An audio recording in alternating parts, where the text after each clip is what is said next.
Hello friends, नमस्कार। कैसे हैं आप? तो आजकल सनातन पर बड़ा जोर दिया जा रहा है। पहले हिंदुत्व हिंदुत्व बहुत चला था, तो जब पता चला कि हिंदू तो अरबी शब्द है और ये तो मुसलमानों का दिया हुआ है, क्योंकि सिंधु से वो बिगड़ के हिंदू हिंदू होता गया और इसलिए हिंदू को भी छोड़ दिया और सनातन पर जोर दिया जाने लगा।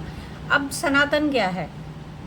सनातन जो सदा था, सदा है और सदैव रहेगा, जो शाश्वत है, जो कभी ख़त्म नहीं हो सकता, ना जिसका आदि है ना अंत है, और जो दया, धर्म, प्रेम और दान पे टिका है। और दान वो है जो एक हाथ से दें तो दूसरे को पता नहीं चलना चाहिए, ऐसा हमारे जो पुराण, वेद और उपनिषद हैं उनमें कहा गया है।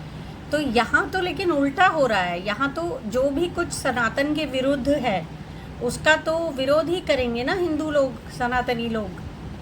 तो वो तो आजकल उल्टा ही हो रहा है। अजीब ही तनातनी पे उतर आते हैं ये सनातनी। तो सनातन का तो विरोध है ये बात कि सरकारी जो सेवाएं हैं उन पे किसी एक व्यक्ति की फ़ोटो छपे। अनाज दे रहे हैं तो कट्टों पे या थैलों पे फ़ोटो छपेगा, वैक्सीन दे रहे हैं तो वैक्सीन के सर्टिफिकेट पे फ़ोटो छपेगा। अगर पेट्रोल पंप पे आपने देखे होंगे बड़े बड़े होर्डिंग्स लगे रहते हैं नॉन बायोलॉजिकल के, और हर तरफ धन्यवाद धन्यवाद मोदी जी, धन्यवाद मोदी जी लिखा होता है। और बड़े बड़े प्रोग्राम करे जाते हैं जिसमें कि जनता का पैसा खर्च किया जाता है। किसी के पिताजी के घर से थोड़े ही आ रहा है ये पैसा होर्डिंग्स लगवाने का। तो ये तो सनातन के विरुद्ध है। अगर इसको दान भी मान लिया जाए तो भी ये सनातन के विरुद्ध है। पहली बात तो ये दान है नहीं, पहली बात तो ये जनता का पैसा है जो जनता के टैक्स से आ रहा है, और उस टैक्स से ही जनता को सुविधाएं, लोक कल्याणकारी राज्य की हमारे संविधान में व्यवस्था की गई है और उसी के तहत ये सेवाएँ पहले से दी गई हैं।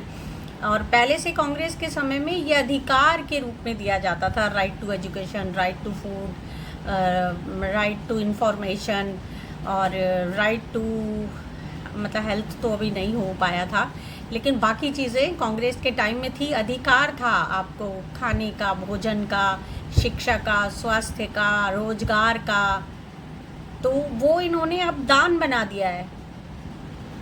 तो आप ही बताइए कि क्या है। तो इस सब को लेके ना हमने कुछ लिखा है, तो आप बताना कि आपको कैसा ये लगा हमारा जो लिखा हुआ है। तो हमने ये रंग बेस्ड करके लिखा है, क्योंकि आजकल आप देख रहे होंगे केसरी रंग जो है, ऑरेंज कलर को हर तरफ फैला दिया गया है। कभी हमारा भी ये मनपसंद रंग हुआ करता था, अब भी है। तो हमने लिखा कि उदासी का अपना रंग होता है, कभी हुआ होगा कोई, कभी होता होगा कोई और, अब केसरी हुआ करता है।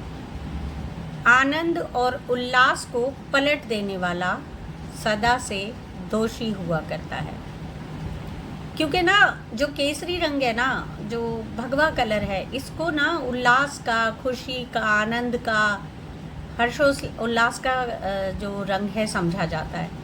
और आनंद की प्राप्ति हो गई है साधु संतों को, इसीलिए वो भगवा धारण करते भी हैं। हमारे देश में ये मान्यता है। तो उदासी का अपना रंग होता है, कभी हुआ होता होगा कोई और, अब केसरी हुआ करता है। आनंद और उल्लास को पलट देने वाला सदा से दोषी हुआ करता है। जो भी जिस भी युग में रंगा हुआ हो, जो भी जिस भी युग में रंगा हुआ हो, ढोंगी हुआ करता है। एक अदद बारिश रंग उतार देती है और फिर वो भी नंगा हुआ करता है। तो सच की बारिश ही नहीं होने देता। हाँ, इसीलिए आंदोलन हुआ करता है। अब आपको क्या कहना है इस पे? हम कुछ कहना चाहते हैं, अगर आपको समझ ना आए तो आप हमें बताएं, हम आपको बताएंगे इसका क्या अर्थ है। और बाकी आई सपोर्ट सोनम वांगचुक, और ऐसा ही हम गुजारिश करते हैं आप सभी से। हम कांग्रेस से भी ये उम्मीद करते हैं कि वो भी सोनम वांगचुक को सपोर्ट करें। राहुल गांधी को भी, अगर वो जा नहीं सकते हैं आंदोलन में, तो उनको कम से कम बयान तो देना ही चाहिए कि सोनम वांगचुक से सरकार को बात करनी चाहिए। कोई आदमी 20 दिन से भूखा मर रहा है और आप उससे बात तक नहीं कर रहे हैं। चलिए, आपकी अब आप समझ आता है कि आपको उनकी मांगें समझ नहीं आती हैं, ठीक है। मतभेद है आपका, लेकिन आप बात तो कर सकते हैं कि आप ये ना करें, हम बातचीत करेंगे और हम देखेंगे कि क्या हो सकता है। आप कृपया अपना अनशन तोड़ें। 20 दिन जीडी अग्रवाल पहले मर गए हैं, 101 दिन या 111 दिन उन्होंने गंगा की सफाई के लिए, गंगा की शुद्धि के लिए अनशन किया था, और उन्होंने पहले से घोषणा कर भी दी थी कि इतने दिन में मेरा देहांत हो जाएगा, और हो भी गया। और उसके बाद मोदी जी उनको जो है ना, मतलब उनकी वाहवाही करते हैं उनकी मृत्यु के बाद। तो ऐसा ना हो, आप लोग कृपया इस बात को सीरियसली लें, क्योंकि वो व्यक्ति सोनम वांगचुक जो है वो धरोहर है देश के लिए। तो आप सोचिए इस बारे में। और सरकार से तो उम्मीद अब रही नहीं है किसी को भी। सरकार तो सिर्फ मन की बात करती है, मनमानी करती है और ढोंग करती है, झूठ फैलाती है, घृणा फैलाती है। राहुल गांधी से हम ये उम्मीद करते थे कि वो सपोर्ट करें, उन्होंने अभी तक पता नहीं क्या सोच के नहीं दिया है, कौन सी राजनीति में वो, मतलब पता नहीं, हमें पसंद नहीं है ऐसी राजनीति। थैंक यू, मिलते हैं।